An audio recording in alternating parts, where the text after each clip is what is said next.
Boa noite a todos, sejam todos bem-vindos aqui ao Monte Alverne, nosso parque espiritual, nossa casa de trabalho e onde nos reunimos em nome do nosso Mestre Jesus.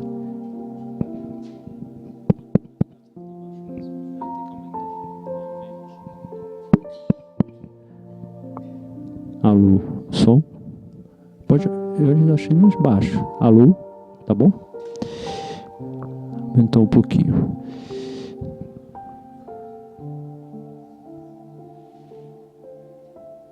Pode abaixar a música, só deixa a música bem baixinha. Agora ficou bom.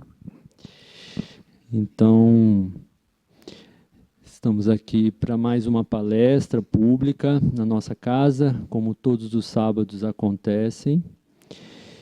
E hoje temos a felicidade e a alegria de receber a nossa querida Fátima Guimarães, que aceitou gentilmente o convite de estarmos aqui conosco. E como sempre informamos, logo no início dos trabalhos, né, antes de fazer a prece de abertura do trabalho do ponto de vista espiritual, a gente lembra que as informações sobre os trabalhos, atividades do Monte Alverne estão nas redes sociais, no Instagram, no Facebook. É possível encontrar as atividades da casa, as atividades espirituais, de estudo e também as atividades assistenciais, que acontecem praticamente de domingo a domingo aqui na nossa casa. Então, são muitas oportunidades de trabalho para todos aqueles que queiram se juntar, né, aos grupos de trabalho do Monte Alverne, para que esses trabalhos continuem auxiliando as pessoas que procuram ajuda, né?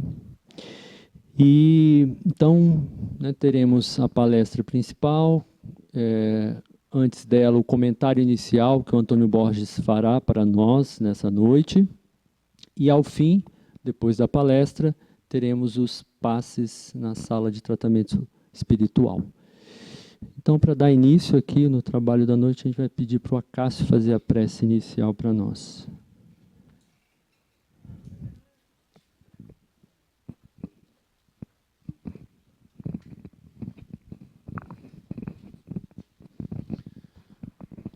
Caríssimos irmãos e irmãs, elevemos os nossos pensamentos às esferas mais superiores, a Jesus, o nosso mestre, modelo, guia, o Senhor de nossas almas.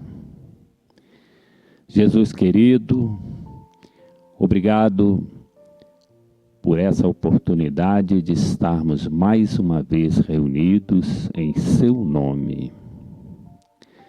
Permita, Mestre amado, a presença entre nós de seus mensageiros de luz.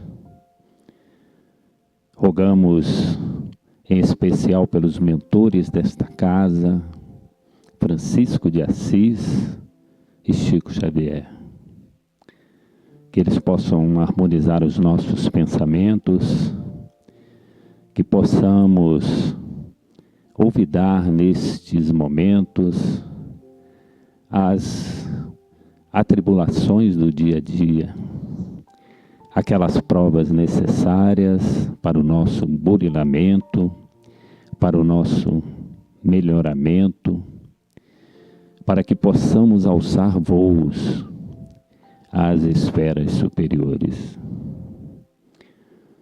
que possamos compartilhar com os irmãos da espiritualidade de luz aqui presente, estes momentos, aproveitar esta conexão com as esferas superiores, para que a luz se faça em nossos caminhos.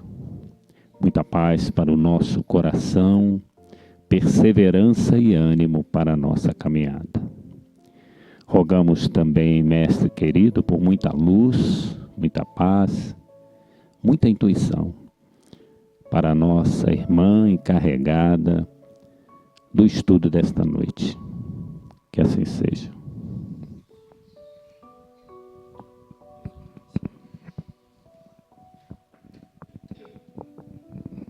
Então, agradecemos ao Acácio. Então, antes de passarmos aqui a palavra para o Borges, rapidamente só fazer um registro que no sábado passado não fizemos. Na segunda-feira, dia 18 de agosto, foi data de aniversário de nascimento de Pietro Ubaldi, um médium italiano que trouxe a nós, né, uma obra importantíssima para os esclarecimentos espirituais que precisamos, né, nessa longa caminhada. O professor Pietro Ubaldi, então, realizou a sua obra, a primeira parte na Itália e a segunda parte no Brasil. Ele veio ao Brasil, num primeiro momento, convidado pela Federação Espírita Brasileira, em 1951, no ano em que ele também teve um encontro que para nós é considerado histórico, né, com o nosso querido Francisco Cândido Xavier, né, o Chico Xavier. E o Monte Alverne guarda a obra do Ubaldi e nos esforçamos, dentro dos nossos limites, de divulgar essa obra, né, que consideramos também muito importante, juntamente com a obra espírita, né, kardecista. Então fica aqui a nossa singela homenagem ao nosso querido professor Pietro Ubaldi, que desencarnou em 1972, fevereiro, né? 28 de fevereiro de 72, em São Vicente, ao lado de Santos, São Paulo. Então, passamos aqui ao nosso querido Antônio Borges, o breve comentário inicial.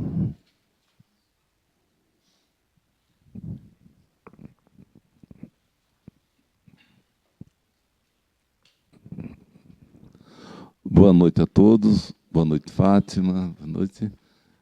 Como de hábito aqui no Monte Alverne, a gente faz um pequeno comentário, uma pequena introdução. Eu abri aqui no livro intitulado Um Minuto com Jesus, escrito pelo médium Ariston Teles, pelo espírito Pastorino.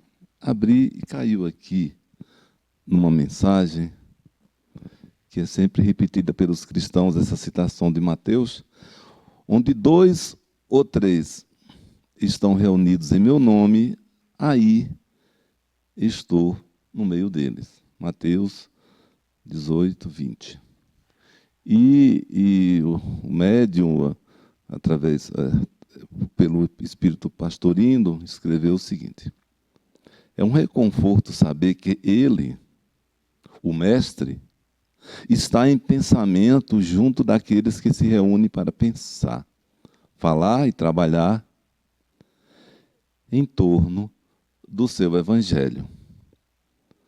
Você pode sentir a presença espiritual do mestre, nada mais significante. É só aprimorar a sensibilidade. Desenvolva essa percepção. Emissários da luz que se espalham por toda parte ligam-se aos corações devotados do bem. Se você pertence a um grupo espírita harmonioso e bem orientado, essa possibilidade é maior. Põe o Cristo no centro de suas atividades. Então, retornando a Mateus, que deu origem ao texto, onde 2 ou 3 estão reunidos em meu nome, aí estou no meio deles. E aí leva a gente a algumas reflexões. O que seria estar reunido em nome do Mestre Jesus? Numa prática religiosa, um momento de oração, de reunião, de irmãos que fazem a sua oração com amor. E aí a gente é que faz esse movimento de encontro de alma com os mentores espirituais, trabalhadores na causa do bem que trazem o evangelho para todos, no nosso dia a dia, por meio da intuição, tá? Que estão conosco. Ninguém está só. Deus coloca sempre alguém ao nosso lado. Todos nós temos Ninguém está só em nenhum momento. O que a gente chama de mentor espiritual, outras denominações em outras casas chama de anjo da guarda, mestre, etc. Mas ninguém está só. E o que é que acontece nesse momento de oração? A gente é absorvido pela materialidade. O que seria absorvido pela materialidade usando essa terminologia? Porque nós temos percepções eminentemente materiais do nosso dia a dia, da prática do dia a dia, das coisas do dia a dia. E só em alguns momentos é que a gente para tentar respirar, para tentar perceber, sendo que nós não somos esquecidos. Todos nós estamos dentro da obra do Pai. Estejamos onde estejamos. Ninguém está fora do plano do Pai maior. Agora, ainda que não seja em um momento de uma prática religiosa, como diríamos, mas o que é o Evangelho de Jesus? O Evangelho de Jesus nos ensina a amar a nós mesmos e ao próximo, amar a Deus sobre todas as coisas e o próximo como a nós mesmos. Então, nós também estamos nesta cota de amor que devemos nos dedicar ao próximo e à obra do Pai. Se estamos reunidos em irmãos, numa reunião de família, num encontro de amigos, num bate-papo casual, e ali e os sentimentos que brotam do coração de cada um que está ali presente é um sentimento de amor, nós estamos nos reunidos conforme os ensinamentos do Divino Mestre, portanto, Ele está conosco. Então, o grande aprendizado, a indicação do Mestre, em resumo, é amar. E, claro, pelo que somos, ainda no momento de reflexão religiosa, a gente se coloca nessa percepção um tanto mais à frente da nossa mente, um tanto mais diante de nós. Mas, lembremos, em tudo, mesmo no momento que a gente chama momento de dor, nesse mundo de prova, porque tudo é prova, Jesus está conosco. Demos graças a Deus por tudo, porque Ele está sempre no meio de nós. Que tenhamos isso como a certeza absoluta para além da fé, uma convicção de alma, um encontro, é um sentir-se inserido na obra de Deus, na obra que Jesus conduz, perceber-se pertencente a essa obra, pertencente a esse movimento, ainda que estejamos em momentos de outras atividades. Mas levemos essa convicção conosco, mesmo quando a dor nos alcança e a gente fica contrariado com a vida, achando que devia ser diferente e com a gente não poderia ter acontecido aquilo. Então, demos graças a Deus por tudo. Obrigado. Obrigado, Borges.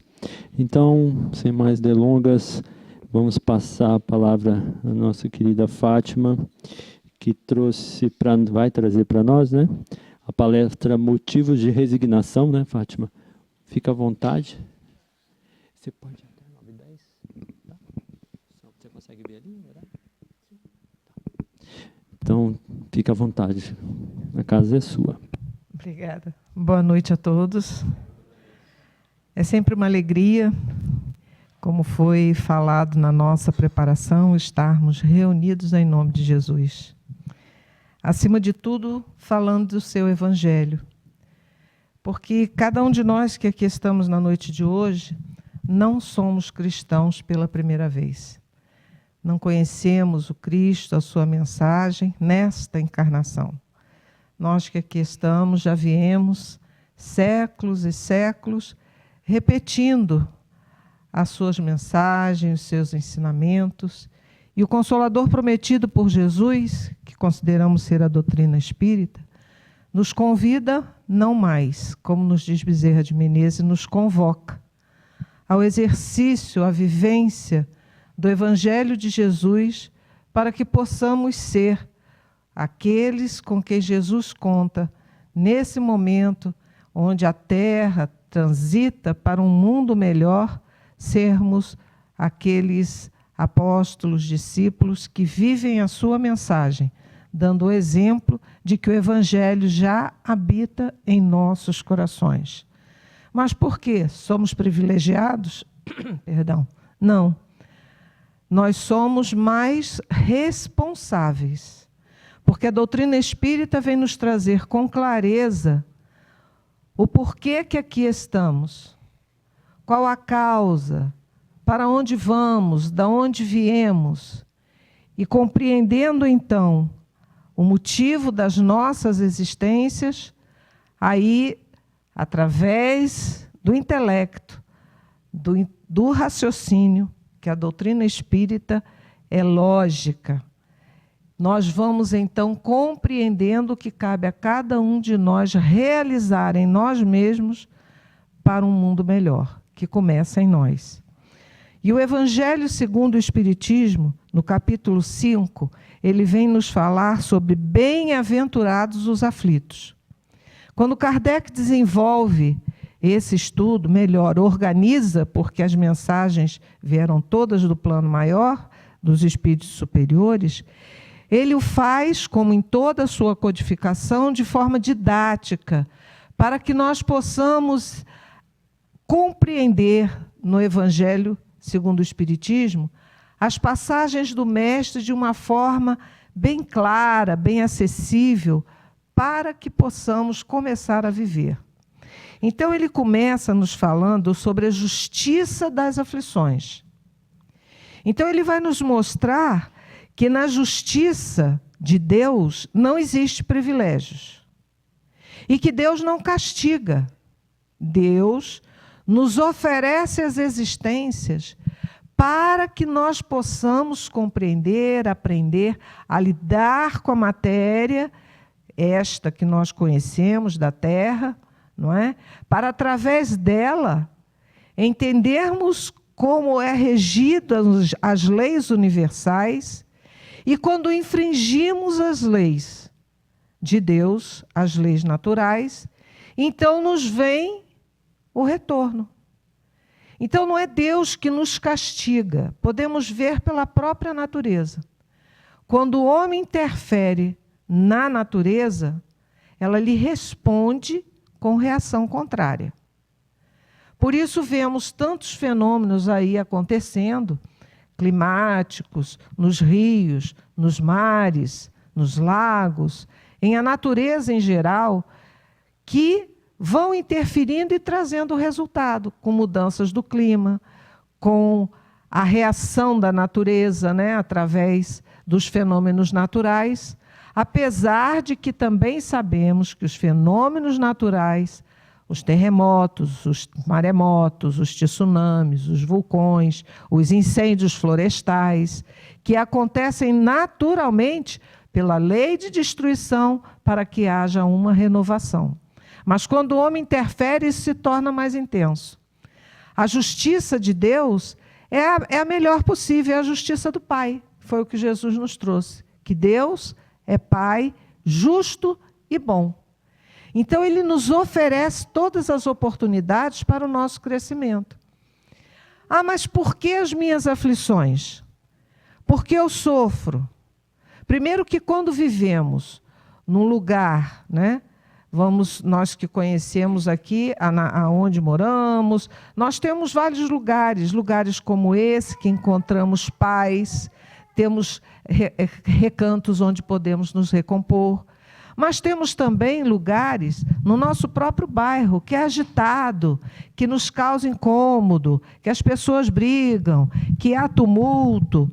E a Terra nos oferece todos esses lugares, para que nós aprendamos a lidar com as nossas emoções, com os nossos desejos, domarmos os nossos instintos, que é da matéria, e é preciso domá-los para transformá-los em virtudes. Como Pietro Baldi, citado e homenageado na noite de hoje, com um grande propósito, no livro A Grande Síntese, ele nos fala que os nossos instintos, que são da matéria, que viemos lá no nosso progresso, né, o princípio inteligente evoluindo, precisamos dos instintos para nos proteger. O instinto de conservação é um deles. O instinto de reprodução é outro. Precisamos manter a nossa espécie. Agora, quando estávamos na caverna, não havia proteção, havia necessidade de nos atacarmos uns aos outros, nos defendermos uns dos outros, porque eu não sabia quando conseguiria caçar de novo. Então, instintivamente, eu protegia aquilo que eu conquistava. Eu protegia a minha família porque eu precisava dar descendentes, ela precisava continuar. Mas depois de tantos séculos, que já saímos da caverna há muitos e muitos anos, né? Nós não precisamos mais atacar o nosso próximo, não precisamos defender mais a nossa comida, não precisamos mais rechaçar o nosso irmão porque vem nos pedir, vem me perguntar, apesar de ainda vivermos com irmãos em estado de desequilíbrio que precisamos nos proteger. Mas quando temos gosto, não é? Nesse processo evolutivo, que começamos a gostar de revidar, porque eu fui agredido, eu já tenho que acender algo dentro de mim e dizer, estou errando, estou indo pelo lado contrário, na contramão da minha evolução. Porque eu não preciso, para me defender, agredir o outro. Eu não preciso me vingar. O Evangelho segundo o Espiritismo, então, nos mostra que a justiça das aflições está na nossa consciência, que aquilo que eu provoco no outro, eu vou receber de volta, de uma forma ou de outra. Então, ele vai depois nos falar das causas atuais das aflições.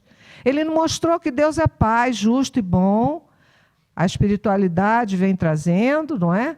E mostrando por que é, porque Ele só nos dá o que é melhor para nós. Deus não nos oferece apenas um caminho nessa encarnação. Eu fiz escolhas. E dentro das minhas escolhas, eu tenho o que eu tenho hoje. A doença, a saúde, o bem material ou não esquecendo que cada um de nós também busca na encarnação o aprendizado necessário. A escassez, a fartura, a fealdade, a beleza, não é? Ter dons para a arte ou para a parte mais lógica, racional, a química. Cada um de nós tem que ir desenvolvendo esses potenciais, porque nos mundos melhores nós temos que aprender a lidar com matérias mais aprimoradas. Agora, se nessa convivência eu busco prejudicar alguém, eu busco prejudicar a minha saúde, que como foi falado na nossa página de preparação, amar ao próximo como a mim mesmo. Eu me amo? Eu me cuido? Ou eu busco pelo excesso de trabalho, ou pelo excesso do descanso, ou pelo excesso de raiva, da irritabilidade, reclamar a toda hora? O que eu estou fazendo com essa máquina que eu recebi para a minha melhoria? Aí são as causas das aflições, que são buscadas por mim mesma, por aquilo que eu devo educar em mim, as minhas emoções. Aí ele vai nos falar das causas anteriores, porque nem tudo está nessa vida. Nem tudo eu errei aqui, fiz aqui, não é?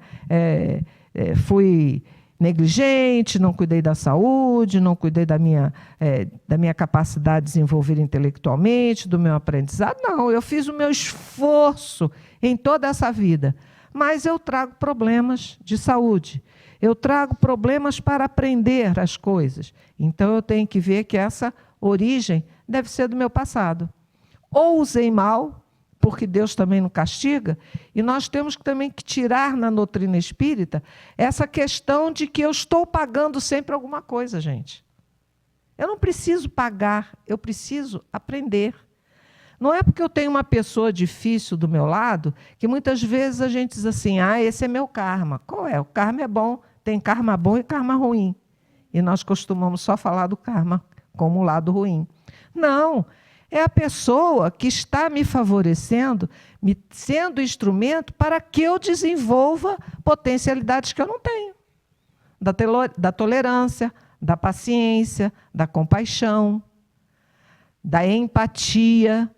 Que a empatia, nosso psicólogo pode falar melhor do que eu aqui, né? Eu entendia que empatia era entender a dor do outro, não. A empatia, pelo que eu venho ouvindo, né, em palestras sobre a área da psicologia, é você se colocar no lugar do outro, mas sentindo a dor do outro igualzinho ele sente. É isso? É por aí, né? Então, isso é muito difícil. Mas é o exercício que eu tenho que fazer. E quem está em torno de mim me favorece, como eu sou instrumento para os outros, para desenvolver essas virtudes. Aí vem o quê?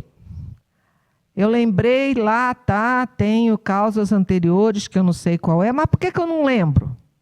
Aí Kardec coloca esquecimento do passado. Porque se eu lembrasse de tudo que eu fiz no passado, eu me envergonharia de mim mesmo diante de outras pessoas que estão reencarnadas comigo. Ou eu veria nas pessoas que estão junto de mim, familiares, amigos, colegas de trabalho, alguém que me feriu no passado e que hoje eu tenho que me reconciliar. E o que aconteceria? Toda aquela dor do passado, todo aquele sofrimento que eu tive na encarnação anterior, ela viria à tona com todo o potencial. E seria muito difícil eu me reconciliar com aquela pessoa. Então, aí, há o esquecimento. Tem pessoas que nós vemos no primeiro olhar, nossa, mas que simpático, a gente gosta. Já tem outros que nós... Na primeira apresentação a gente já fica, não é? Ai, meu Deus. Mas não significa que aquela pessoa foi meu adversário.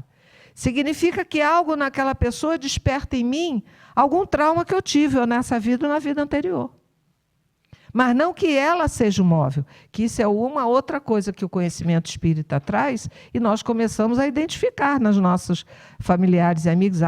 Eu fiz mal para ele, por isso que me trata assim, eu não me entendo com ela porque foi no passado. Não, gente, não tem nada a ver. Algo naquela pessoa desperta em mim um desconforto. Por quê? Não sei. Mas então eu vou trabalhar em mim, porque o problema não é ela, o problema sou eu. E aí nós chegamos, então, nesse entendimento, que eu convido a todos a lerem, né, todo esse capítulo, desde o seu começo, nos motivos de resignação. Quando a espiritualidade vai dizer assim: por estas palavras, bem-aventurados os aflitos, pois que serão consolados, Jesus aponta a compensação que hão de ter os que sofrem e a resignação que leva o padecente a bem dizer do sofrimento como prelúdio da cura. Esse é um entendimento que a doutrina espírita nos traz. Os desafios, hoje eu prefiro não falar em sofrimento, eu prefiro falar em desafios.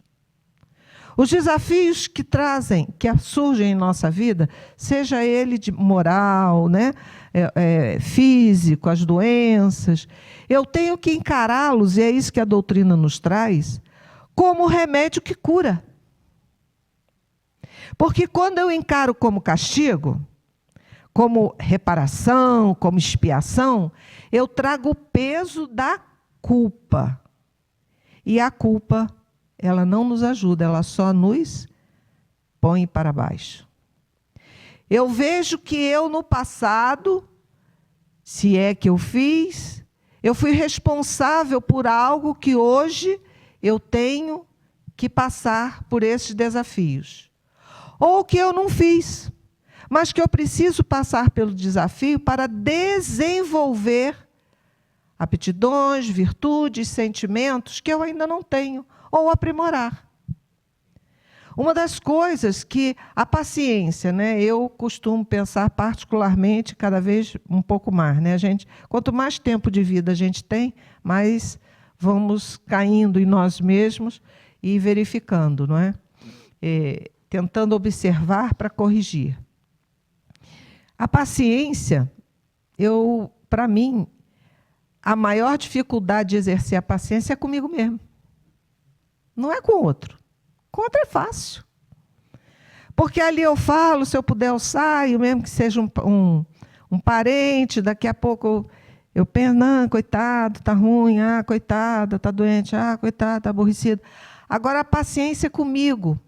Eu tenho muita dificuldade ainda, estou treinando, quando eu estou cansada e quando eu estou doente. de aceitar. Porque eu sou uma pessoa que não gosto de depender de ninguém. Isso é ruim demais, né? Eu não gosto de depender de ninguém. Eu sou ativa, eu sempre fui muito ativa. Então, quando eu vejo que eu não dou conta para fazer, eu fico com raiva de mim. E eu me aborreço, eu vou ficando mal-humorada. A minha filha, ainda essa semana passada, eu liguei para ela e ela virou e disse assim, o que aconteceu? Eu disse, nada. Não, mas pela sua voz a senhora não está legal. Eu disse, eu estou sem paciência comigo, porque eu estou cansada e estou com raiva de estar cansada, porque eu tenho outras coisas para fazer e não me conformo de não dar conta. Né? Então, por isso, é amar ao próximo como a si mesmo. Eu tenho que aprender a ter paciência comigo, porque só através dessa paciência comigo mesmo, entendendo que eu tenho as minhas dificuldades, que eu tenho as minhas limitações, e aceitar que eu as tenho pela idade. Eu ainda estava conversando com o nosso companheiro, como é seu nome, que eu sou difícil guardar nome? O Antônio, não é? Que eu estava comentando com ele, que eu ainda me arrisco a certas atividades, né, a continuar com atividades para trazer as pessoas para dentro da casa espírita, nos cursos, né, mas eu só vou para chamar o pessoal, depois eu tenho que deixar para o outro. Por quê? Porque eu já não tenho tanta energia que eu tinha no passado. E isso me incomoda. Eu não aceito a limitação que o corpo traz pela idade. Porque é uma das coisas que nós temos que ir trabalhando conosco. Então, esse é aqui que, quando nos fala o Evangelho, Jesus aponta a compensação que há de ter os sofrimentos, e a resignação leva o padecente a bem dizer do sofrimento como prelúdio da cura. Deveis considerar-vos felizes por sofrerdes. Por quê? Porque eu estou exercitando. Suportadas pacientemente na terra, essas dores vos poupam séculos de sofrimento na vida futura. Então, nós estamos aqui como aquele corredor, sabe? Aquele atleta que ele quer chegar no pódio. E todos nós que estamos aqui nessa noite, queremos chegar no pódio, ao final da nossa encarnação. Sem desânimo. Compreendendo e suportando, né? Então, essas dores vão nos poupar séculos de sofrimento no plano maior da vida, porque lá tudo se descortina sem esquecimento. Então, se eu chego do lado de lá, dizendo, eu busquei lutar o bom combate, eu fiz o máximo que eu podia, eu busquei aprender o máximo, dar o máximo de mim. Quando nos fala suportar, o nosso querido amigo, o presidente da FEB, o Godinho, Jorge Godinho, ele costuma falar nas reuniões de diretoria, né? Essa palavra suportar, nós temos a impressão assim que, né, aquela coisa da dor, do sofrimento. Não é suportar, é dar sustentar. É sustentar. Suportar o peso das coisas, da família, dos companheiros, dali no trabalho, enquanto as nossas forças, no máximo das nossas forças, como o alicerce suporta a casa, como as colunas que suportam o teto das residências. Então, não é suportar, aquele suportar de a pessoa que me incomoda, só. Não, é suportar dando sustento a cada um daqueles que estão conosco e a nós mesmos. E como nós vamos suportar e dar sustento? Através da oração, como nos foi lembrado aqui. Através da confiança, através da fé, do entendimento que estamos aqui por uma simples razão, o nosso progresso. Nós estamos aqui para crescermos. Não dá para enterrar o talento. Cada um de nós aqui recebeu um talento. Um não. Nós espíritas já recebemos, eu acho que vários, não é? Segundo algumas interpretações da parábola dos talentos, aqueles que receberam 5 talentos são aqueles que vêm com grandes tarefas na humanidade. cientistas, líderes religiosos, políticos. Então, eles reencarnam para multiplicar esses talentos. Então, eles vieram já com uma responsabilidade muito grande.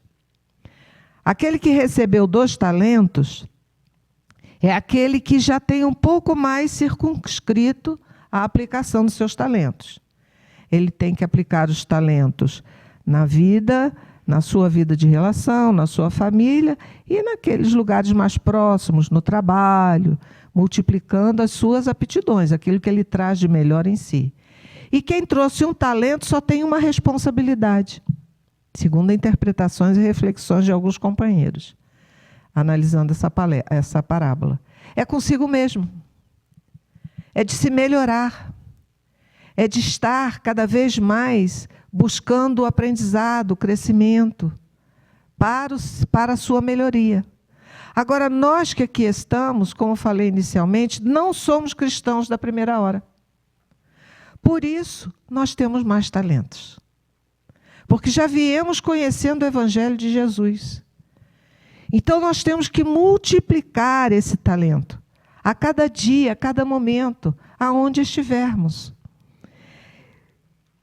Nesse item 12 do Evangelho, ele nos fala assim: se murmurarmos nas aflições, se não a aceitarmos com resignação e como algo que devemos ter merecido, se acusarmos a Deus de ser injusto, nova dívida contraímos, porque nos faz perder o fruto que devíamos colher de todos os desafios, de todos os aprendizados. E isso, se nós trouxermos para a vida prática, não é? No nosso dia a dia, quando fazemos alguma coisa reclamando, parece que demora mais para acabar. E parece que tudo é errado. Se começamos a realizar alguma coisa, uma coisa simples, varrer uma casa, lavar uma louça, se vamos fazer aquilo com revolta, cai a louça da mão, quebra, chutamos o balde, entorna a água toda. Aí, em vez de passar o pano, eu vou ter que puxar com o rodo a água. Por quê? Porque eu estou irritada, eu estou reclamando. Então, um trabalho que poderia ser feito com mais tranquilidade, render mais, vai render menos. É isso que, traduzindo de uma forma no nosso cotidiano, significa o nosso merecimento, se acusarmos a Deus. Aí, por que Deus? Quantas pessoas dizem? Por que, meu Deus, me deste esta família? Por que, meu Deus, me deste este trabalho? Gente, agradece o trabalho. Agora, me lembrei, estive no hospital há poucos dias e tinha uma agência do Banco do Brasil na frente, à frente do hospital. E aí a moça estava sentada do lado de fora, numa situação que eu considero desagradável, né? Botaram assim uma mesinha tampada assim com uma coisa com, como é que eu vou chamar? Uma propaganda como se fossem uns quadros assim em torno da mesa para esconder onde ela estava, convidando as pessoas a fazer seguro, né? A serviços do banco. Literalmente na calçada do banco, do lado de fora. Aí eu olhei ela assim, senti ela constrangida. Aí eu disse, nossa, quanto tempo você passa aqui fora? Eu disse, é para atender o pessoal, né? Para chamar a atenção para o pessoal comprar seguro, fazer as coisas aqui no banco. Aí ela disse assim, Aí falou, Eu disse para ela, mas quanto tempo você fica aqui? Eu entro às 9 e saio às 4. Quer dizer, uma situação complicada, né? No calor ali, na seca. Aí eu disse, nossa, é difícil, né? Aí eu virei para ela e disse assim, mas temos que agradecer, porque você tem um emprego. Né?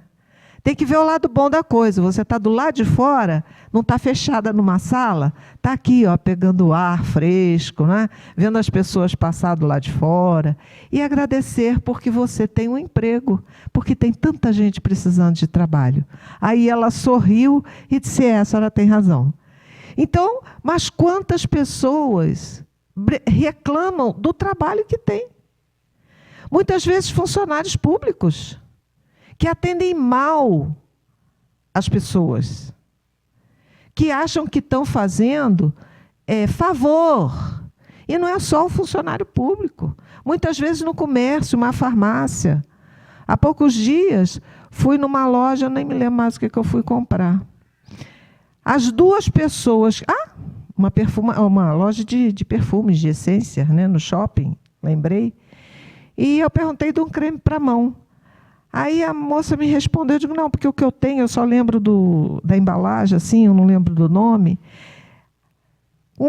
A que estava me atendendo, atendeu com tanta má vontade, esse aqui. A outra fez uma cara tão feia, que eu saí, eu digo, meu Deus do céu, parece que eu estava pedindo favor. Gente, aí eu procurei trabalhar em mim, né? Primeiro eu tenho que trabalhar em mim, né? Orei pelas nossas irmãs, que devem estar numa fase difícil da vida. Às vezes um parente em casa doente, elas mesmo com problemas de saúde. Só estranhei que foram as duas, né? Então, naquele dia, aquela loja ali deve ter espantado muito cliente, porque elas não foram receptivas, né? Então, a gente vê e está reclamando. Se não tiver o trabalho, eu reclamo. Se eu tenho trabalho, eu reclamo também. Então, se murmurarmos nas aflições, se não aceitarmos com resignação, como algo que eu tenho que aprender, não é só que eu tenha merecido, eu mereço isso aqui, não. E ficarmos acusando a Deus, nós vamos contrair mais dívidas, por quê? Porque eu só vou atrair energia negativa para mim. E eu falei coisas simples, mas eu sempre me lembro, nessas questões de acusar a Deus, uma companheira, uma amiga, espírita, que passou por uma prova bastante difícil. É um desafio bastante difícil mesmo. Ela trabalhava em grupo mediúnico, quer dizer, não era somente uma frequentadora, ela era trabalhadora dentro da casa espírita, né? E o filho dela veio a falecer num acidente, já adulto, né? Já tinha seus 30 anos, por aí. Ela entrou num processo de inconformação, de não aceitação, que ela xingava a Deus.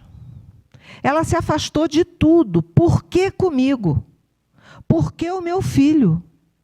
Eu que estava dentro da casa espírita, atendendo aos espíritos sofredores, fazendo caridade.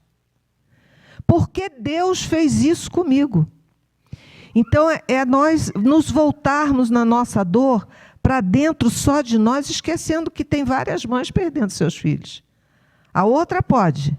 A minha vizinha pode perder o filho dela. Eu não perder não, né? Vamos mudar a palavra. Ter temporariamente seu filho afastado de si. Retornou para o plano espiritual. Que eu vou reencontrar. Que vamos poder em sonhos estar juntos. Quer dizer, a minha vizinha, a minha amiga pode. Mas o meu não. Então, quando eu trago essa raiva, essa revolta, eu atraio para mim maior sofrimento. E é aí que entra a resignação, né? Então, para nós que trazemos, a doutrina espírita nos esclarece, é aí que eles nos trazem, que daqui desses ensinamentos, nós tiramos uma calma e uma resignação tão úteis à saída do corpo, quanto à saúde da alma. Ao passo que, se tivermos inveja, ciúme, ambição, voluntariamente nós estamos nos condenando a uma tortura que aumenta as misérias e as angústias em torno da nossa existência. Quantas pessoas se afligem por verem que o vizinho tem e ela não tem? Por querer um carro mais novo, por querer uma roupa de marca. Não que isso seja proibido, mas eu não preciso me afligir. Eu vou trabalhar, eu vou buscar. E cada vez mais Deus vai me proporcionar, se eu não reclamar, os meios de conquistar. Agora, quando eu me revolto, quando eu tenho inveja, quando eu tenho ciúme, na minha angústia, eu não vejo os melhores caminhos. Eu só vejo o que o outro está tendo, mas eu não tenho, porque eu estou me ocupando com o outro. Enquanto eu me ocupo em ver o que o outro tem, eu deixo de ver as oportunidades que Deus está me dando para que eu cresça, para que eu melhore, porque eu estou preocupada em focar na vida do outro. Eu esqueço de viver a minha vida. Então, essas aflições são as aflições atuais. Temos que irmos analisando cada vez mais a nossa vida. Emmanuel, no livro Pão Nosso, psicografado por Chico Xavier, ele diz assim: toda criatura obedece a alguém ou alguma coisa. Todos nós. Toda criatura obedece a alguém ou alguma coisa. Por quê? Porque nós vamos atraindo para junto de nós pensamentos semelhantes e vamos sendo direcionados por encarnados e desencarnados, que vão nos influenciar: faça isso, faça aquilo, não faça assim, não faça assado. Então, quando eu digo assim, não, eu sou livre, eu faço o que eu quero, eu vou onde eu quero, não é verdade.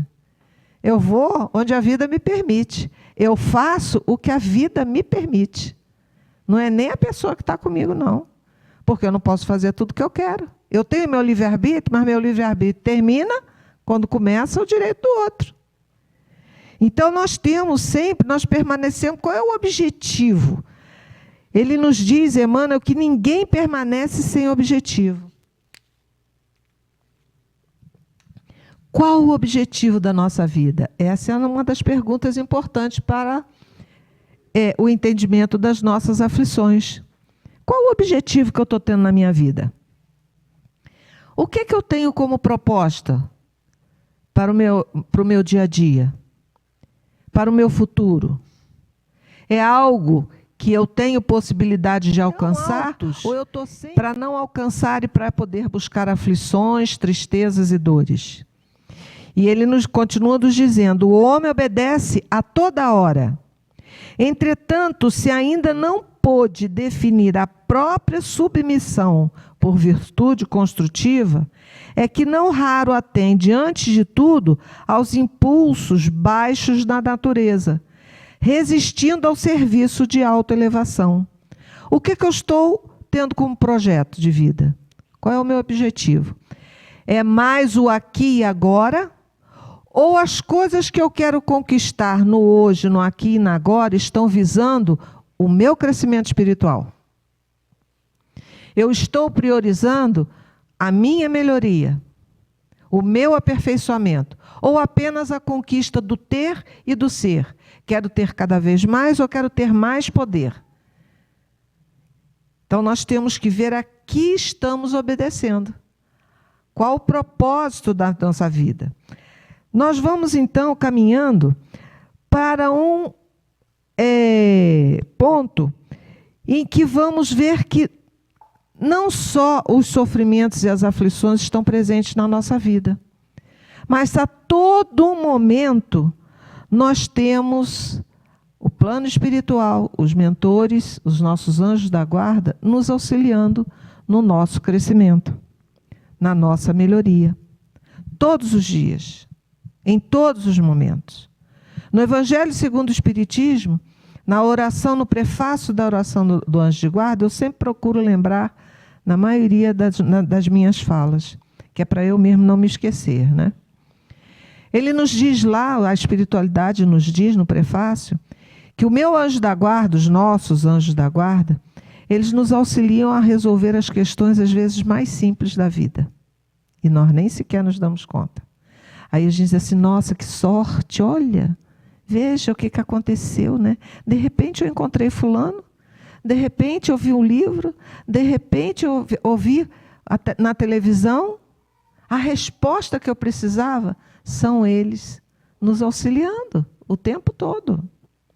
E é André Luiz que vai nos trazer, no capítulo 8 do livro Missionários da Luz, quando ele nos fala no plano dos sonhos, que vai haver um trabalho, né, do mentor, se eu não me engano é Alexandre, com um grupo de encarnados. Eles estão tratando da mediunidade, dos trabalhos, né, dessa relação do plano espiritual conosco.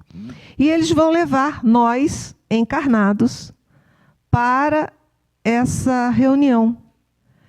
E André Luiz pergunta: Mas depois, quando eles acordarem, eles vão lembrar de tudo, não é? Que é importante, seria importante lembrar. E André Luiz explica que não, mas não é por castigo, não. Sabe por que a gente não consegue lembrar?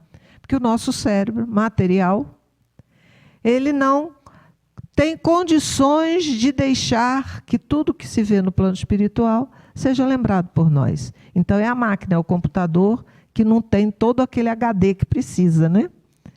Mas que na mente, na nós, espíritos, tudo aprendizado fica. E aí ele fala assim, ó, as aulas, no teor daquela que você assistirá nesta noite, são mensageiras de inexprimíveis utilidades práticas. Em despertando na crosta, depois delas, das aulas, né, os aprendizes experimentam.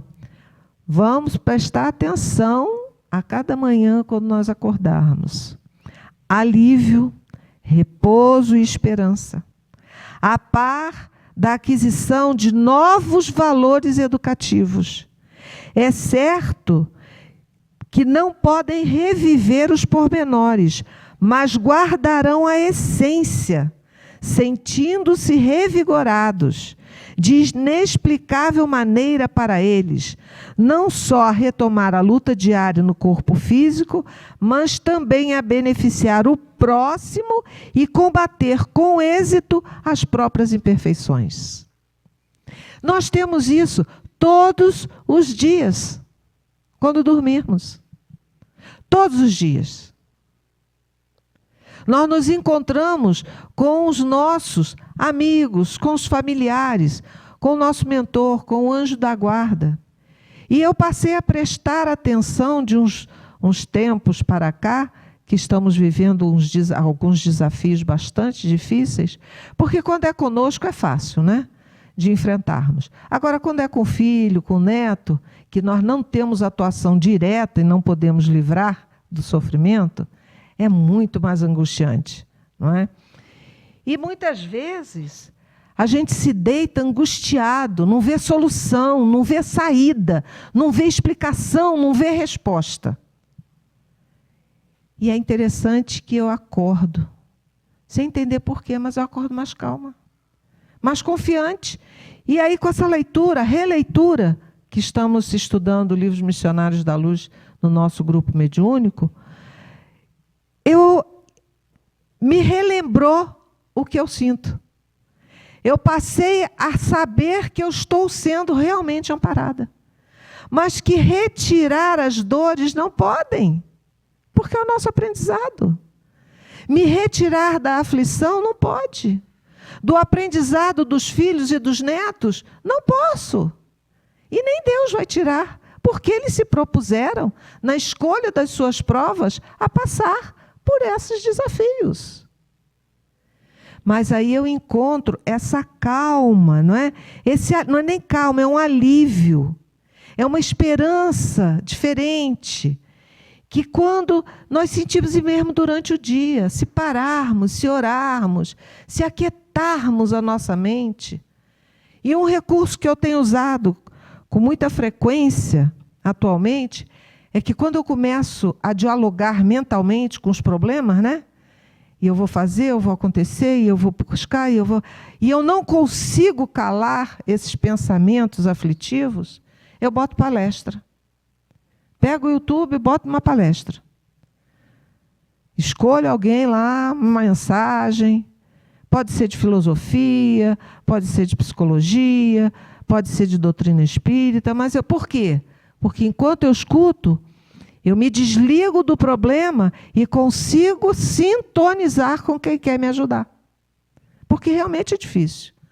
Na hora da dor, da aflição, na hora que a coisa está acontecendo de forma contundente, a nossa cabeça não para, não tem como controlarmos os nossos pensamentos de aflição, de dor, de revolta. Então vamos nos ligar, bota uma música, bota uma palestra, pega uma página para ler, abre um livro. Houve uma época na minha vida, com meus filhos muito pequenos, eu não sei se eu já contei isso aqui, que todos 3 pequenininhos, assim, eu fui morar em Campinas, São Paulo, uma cidade maravilhosa, mas que para mim A lembrança é ruim da cidade, mas a cidade não tem nada a ver com isso. Se me perguntar, quer morar em Campinas? Eu vou dizer não. Por quê? Porque a fase que eu morei lá, para mim, foi muito difícil. Então, eu ficava em aflições e eu ligava para minha mãe, chegou um momento que ela achou que eu ia me suicidar, de tanto que eu ligava para ela chorando. Ela no Rio de Janeiro e eu em São Paulo, em Campinas. E eu ligava para ela durante o dia, qualquer hora, e chorava, e ela dizia assim, minha filha, lê o livro, lê o Evangelho. Abre o Evangelho, por favor, abre o Evangelho.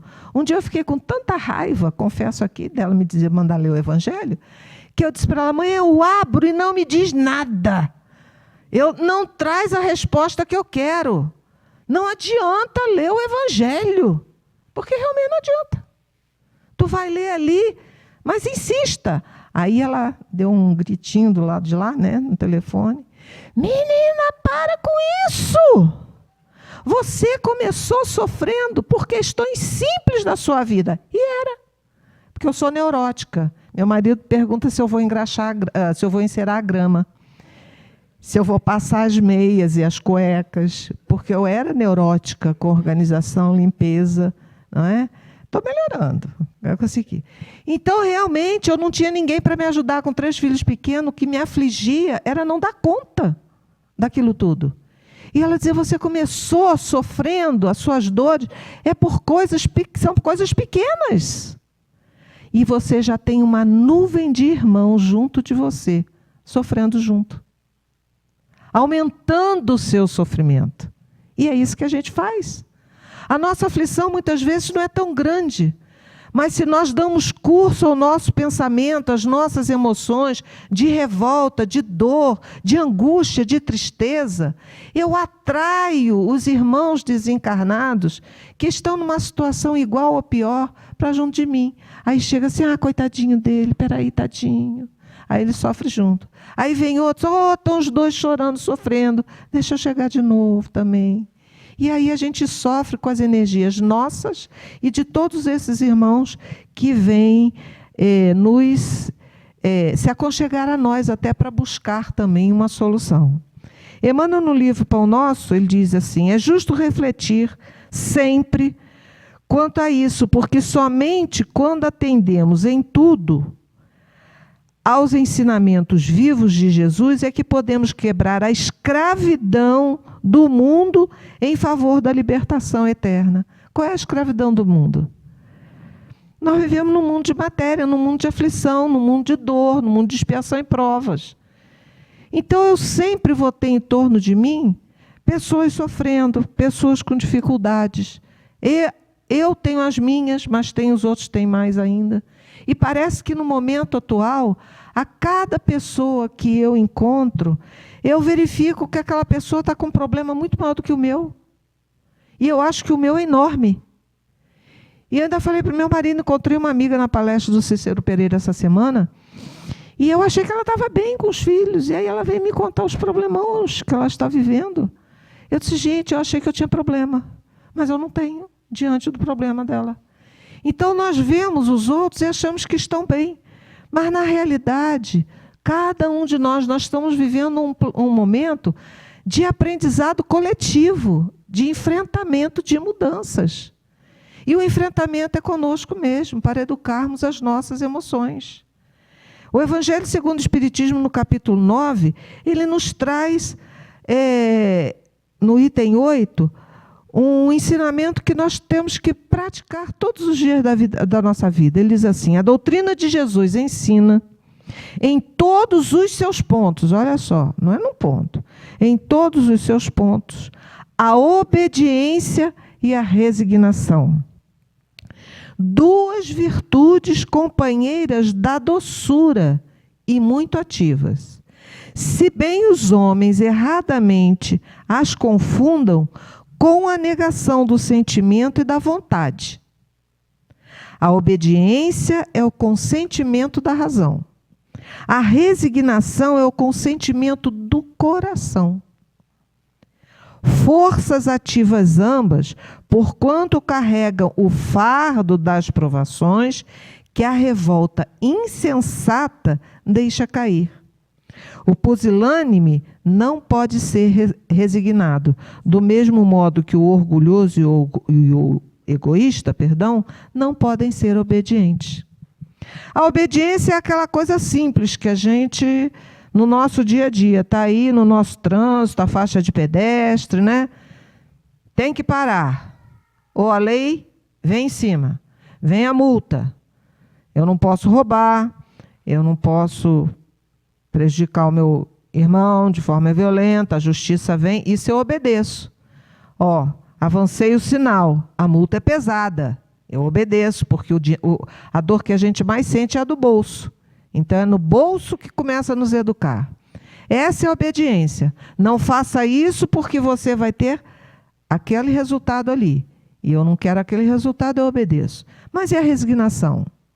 Diante do afastamento de um filho, diante de uma criança aos 11 anos que desencarna como filho de um amigo da minha amiga, que de repente começou a vomitar, achando que era gripe. E é gripe, é gripe. E aí, foi 24 horas, o menino morreu. Eu agora não me lembro qual foi a causa. Se não temos a fé, se não temos o entendimento da vida após a morte, a aceitação de que vamos nos reencontrar, para uma mãe, para um pai, avós, ver a separação de um menino que era um doce para a família, que geralmente são espíritos que já estão até preparados, não é? E são crianças mais calmas, são crianças... Diz que ele fez 100 daqueles pássaros de origami, né, que traz a paz, que ele fez 100. Começou a fazer. E a coisa mais interessante, que no momento em que ele estava sendo sepultado, é origami, é tissuru, do tissuru de origami. No momento que ele estava sendo, as pessoas estavam filmando, as nuvens no céu formaram um tissuru. Coisa mais linda, minha amiga me mandou. Mas minimiza a dor dos pais na separação? Não. É aí que a resignação se faz.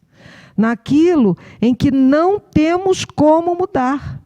Não podemos mudar. Não é? Não temos como fazer reviver. Não temos como não aceitar. A resignação, então, vai nos falar, é aquela postura de aceitação do que foge ao nosso controle. É esse consentimento de fato, é da inteligência, pelo raciocínio, pela vendo das coisas, para nós, para todos aqueles que têm o conhecimento da vida após a morte, que não há uma separação definitiva. Diante das questões que nos levam à resignação, basta usar a inteligência para verificar que são coisas que não poderemos mudar. É a resignação diante do inevitável, diante da morte. Não adiantará a insubordinação, o desespero, a gritaria, porque todos nós vamos morrer. Esse é um fato, tudo que nasce morre. Faz parte da matéria, mas não do espírito. E aí esse cuidado de cada vez mais lembrarmos que somos seres espirituais habitando um corpo que temporariamente nos serve para o nosso crescimento. Quando falamos em resignação, não se trata de acomodação, mas sim de nos submetermos ao conhecimento que já temos, que viemos e vamos partir um dia, num momento, cada um na sua hora, no seu tempo, dentro das escolhas das suas provas, dentro daquilo que pediu a Deus para poder vir se aprimorar. Concluindo aqui, submetei-vos, vou lembrar a mensagem de Lázaro no Evangelho segundo o Espiritismo, que ele nos diz assim, no capítulo 9, no item 8, submetei-vos à impulsão que viemos dar aos vossos espíritos, obedecei à grande lei do progresso, que é a palavra da vossa geração. Ai do espírito preguiçoso, ai daquele que cerra o seu entendimento. Bem-aventurados, no entanto, os que são brandos, pois prestarão dóceis ouvidos aos ensinos de Jesus. Que sejamos dóceis, que busquemos cada vez mais o entendimento do que se passa com todos nós, né? Os nossos aprendizados, nossas dificuldades, porque todas elas têm uma razão de ser. Que perguntemos a Deus, a Jesus, aos mentores amigos, quando a aflição bater forte demais em nossas vidas. O que eu preciso aprender nesse momento? Com certeza a resposta virá no recôndito dos nossos corações e à noite, quando dormirmos, com clareza através dos nossos mentores e amigos espirituais. Muita paz, muita luz e força na caminhada, porque a espiritualidade superior nem Jesus nos disse que seria fácil, mas que é possível. Muita paz.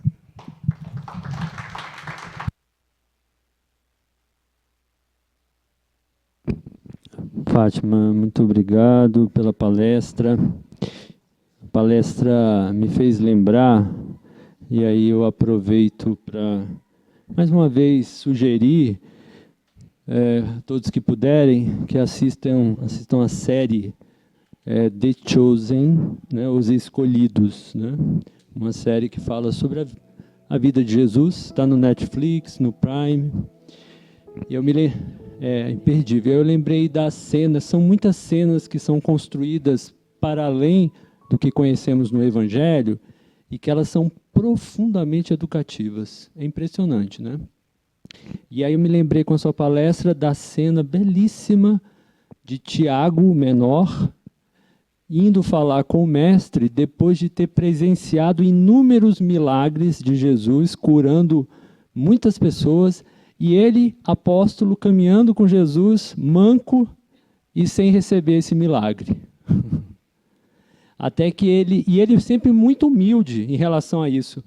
Ele foi encorajado pelos amigos discípulos, né, que disseram para ele: e aí, Tiago, você não vai lá falar com o mestre para ver se ele resolve o seu problema? E aí teve uma hora que ele, bonitinho, né, muito humilde, ele foi lá falar com Jesus. Estava saindo da casa de Pedro sozinho, aí ele correu atrás do mestre e foi falar com o mestre. Aí, meu Deus, gente, a cena né, eu me emociono assim de lembrar. Então vale a pena procurar ver. Mas o ensinamento que Jesus diz para ele é assim: Tiago, aguenta mais um pouquinho, porque isso é a sua cura, que está na resignação. Né? Lidar com aquela doença, carregá-la até o final da sua vida, muitas vezes essa é a nossa cura. Né? Então, agradecemos mais uma vez a nossa querida Fátima por estar aqui conosco. Possamos ir, como ela disse, né? E Borges também trouxe uma fala muito de fortalecimento, né, do nosso propósito de seguirmos adiante, diante de todos os desafios. Né? Porque, gente, não tem uma criatura nesse planeta Terra que não tenha desafio.